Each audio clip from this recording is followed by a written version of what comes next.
కూటమి సర్కార్పై వైసీపీ అధికార ప్రతినిధి ఆర్ఏ శ్యామల ఫైర్ అయ్యారు. చంద్రబాబు అధికారంలోకి వచ్చాక రైతుల పరిస్థితి దారుణంగా తయారైందని మండిపడ్డారు. రైతులు పండించిన ధాన్యాన్ని పూర్తి స్థాయిలో కొనలేని నిస్సహాయ స్థితిలో ప్రభుత్వం ఉందని విమర్శించారు. హామీలను అమలు చేయలేక డైవర్షన్ పాలిటిక్స్, అక్రమ అరెస్టులకు పాల్పడుతున్నారని ఆరోపించారు. తూర్పు గోదావరి జిల్లా సీతానగరం మండలం ఇనగంటివారిపేట గ్రామంలో శ్యామల ఈ కామెంట్స్ చేశారు. సాధింపుకి కూడా ఒక హద్దు అనేది ఉంటుందండి. మరి ఆ హద్దును కూడా మర్చిపోయి మనిషి అనారోగ్యంతో ఉన్నా కూడా అలా ఇబ్బంది పెట్టడం ఎంతవరకు సమంజసం అనేది వాళ్ళు ఆలోచించుకోవాలి.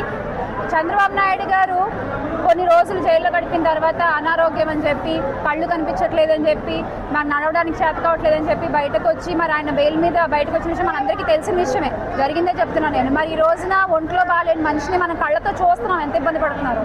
అలాంటి వ్యక్తిని ఇంకా ఇబ్బంది పెట్టడం ఎంతవరకు సమంజసం. అక్రమ అరెస్ట్ అనేది కేవలం డైవర్షన్ పాలిటిక్స్ లో ఒక భాగం మాత్రమే. ఈ హామీలు ఇవ్వడం చేతకాక ఎక్కడ ప్రశ్నిస్తామో అని చెప్పి ప్రశ్నిస్తున్న వాళ్ళందరినీ అక్రమ చేస్తుంది కూటమి ప్రభుత్వం.